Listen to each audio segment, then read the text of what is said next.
ছিলেন। আমর বলছে, পিচ্ছি মানুষ কে তুমি, এখান থেকে চলে যাও, এই জায়গায় দাঁড়িয়ে থাকবা না, নচেত তোমাকে যদি থাপ্পড় দেই তুমি বাঁচতে পারবা না, ওখান থেকে চলে যাও। আলী রাদিয়াল্লাহু তাআলা আনহু হাতের তরবারি নিয়ে তার সামনে গেলেন।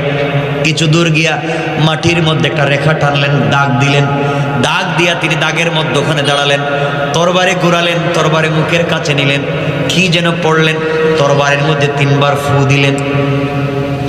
তরবারির মধ্যে 3 বার ফু দিলেন, শরীরের মধ্যে 3 বার কি যেন পড়ে ফু দিলেন। আর রেখা টেনে ডাক দিয়ে বলেন, আমর তুই শোন, তুই যদি তোর বাবার ঘরের অরিজিনাল জন্মের হয়ে থাকিস, বাবার ঔরসে মায়ের গর্বে এত বড় পায়লওয়ান যদি হয়ে থাকিস, তুই সাহস থাকলে আমি যে দাগ দিছি দাগের ভিতরে ঢুক, দেখবে দাগের ভিতরে ঢুকলে মাথা নিয়ে যাইতে পারবে না। আল্লাহু আকবার।